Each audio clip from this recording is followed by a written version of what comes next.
Welcome to today's report, where we critically examine the Wolbachia Mosquito Release Program, a novel approach in combating deadly mosquito-borne diseases like dengue, Zika, and chikungunya. This program has quietly scaled up in Southeast Asia and Latin America. But what lies beneath this seemingly revolutionary solution? From the funding and research that made it possible to the businesses and key players who stand to benefit, we'll unpack everything you need to know. Background and introduction. Dengue, Zika, and chikungunya viruses, transmitted by mosquitoes, remain massive public health threats. Traditional methods of disease control, such as insecticides and chemical fogging, have their limits. Mosquitoes are developing resistance, and these methods carry environmental and health risks. Enter the Wolbachia Mosquito Release Program, backed by over a decade of scientific research and a coalition of governments, global health organizations, and private entities. This biological method introduces Wolbachia bacteria into mosquito populations to stop viral transmission. Research and scientific validation. Before the large-scale implementation of the program, a significant amount of research and testing was conducted. The concept was first studied in the early 2000s at Australia's Monash University. The Eliminate Dengue program, now known as the World Mosquito Program, WMP, was born from these early studies, receiving funding from organizations like the Bill and Melinda Gates Foundation, the Wellcome Trust, and USAID. Monash University's research teams focused on determining whether Wolbachia could be effectively introduced into mosquito populations and whether it would block the transmission of viruses.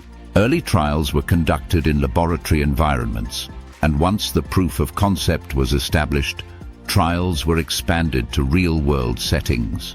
These studies underwent rigorous peer review, with independent scientific evaluations confirming the safety and effectiveness of Wolbachia-infected mosquitoes.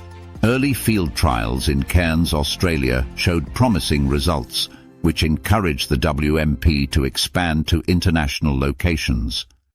Funding and financial backers.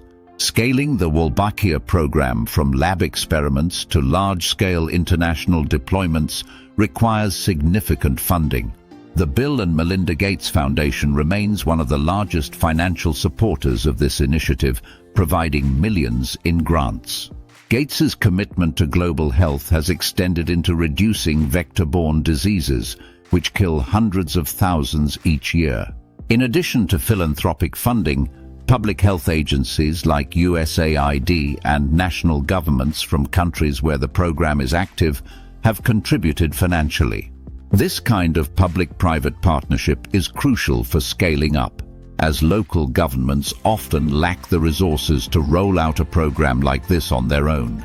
Meanwhile, private biotech companies also stand to benefit financially, particularly those involved in mosquito breeding, biological research, and environmental monitoring technologies.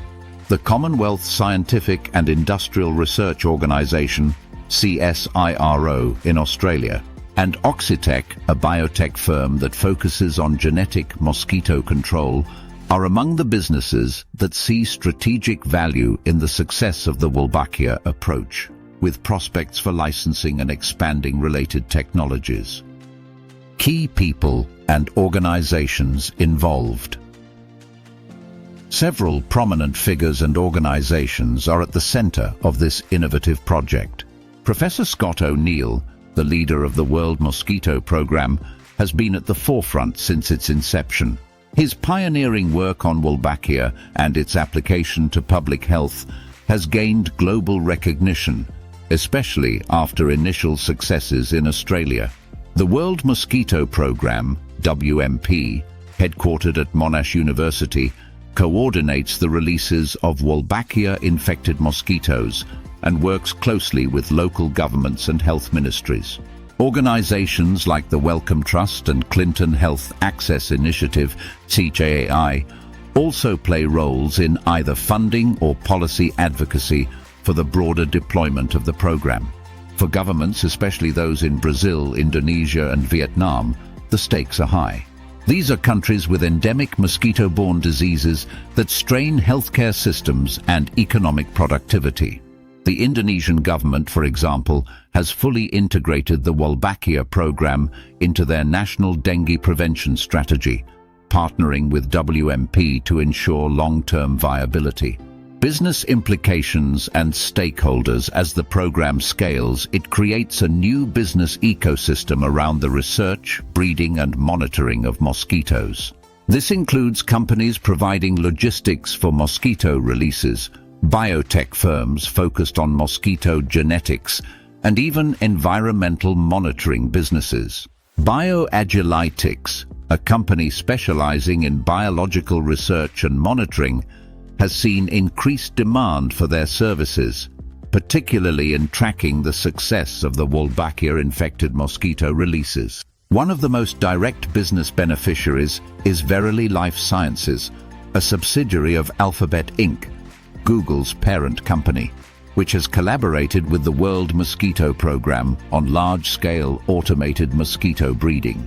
Verily's mosquito factory in California uses automation and robotics to breed millions of Wolbachia-infected mosquitoes for deployment worldwide. Their technology has reduced costs and sped up releases, making the program more scalable and financially viable for governments. Challenges and criticisms. Despite the glowing reviews and high-impact success stories, the Wolbachia Mosquitoes Release Program has its critics. Some environmental groups argue that tampering with mosquito populations could have unintended consequences for ecosystems. While Wolbachia is naturally occurring and not genetically engineered, altering mosquito populations in a large-scale, sustained manner raises questions about long-term impacts on food chains and biodiversity. Moreover, the business implications of mosquito breeding at such a scale have drawn criticism from those who argue that commercial interests, including biotech companies like Oxitec and Verily, may profit disproportionately from a public health crisis. The balance between public good and private profit remains a delicate issue, especially in regions where healthcare access is already unequal. Future prospects and financial gains. Looking ahead, the program's financial sustainability is heavily reliant on continuous government and philanthropic support. However, the potential for new commercial ventures is vast. Companies that specialize in automation, data analysis, and environmental monitoring stand to gain from contracts related to the ongoing monitoring and evaluation of Wolbachia programs. Governments, on the other hand, will likely benefit from the long-term reduction in healthcare costs, as fewer people require treatment for diseases like dengue and Zika. The question remains, will the cost savings from reduced disease burden outweigh the operational costs of maintaining the program in perpetuity? Conclusion. In conclusion, the Wolbachia Mosquitoes Release Program is a non-mainstream, innovative solution that has the potential to significantly reduce mosquito-borne diseases. But like all innovations, it comes with its own set of challenges, from questions of ecological impact to the business interests involved. The next decade will reveal whether this is a sustainable global solution or another experimental step in the fight against infectious diseases. If you found this video insightful, please give it a thumbs up, share it with your network, and subscribe to our channel for more in-depth analyses on groundbreaking public health initiatives. Don't forget to hit the notification bell so you're always updated when new videos are released. We'd love to hear your thoughts on the Wolbachia program. How do you feel about using biological methods to control disease vectors? What are the potential benefits and risks?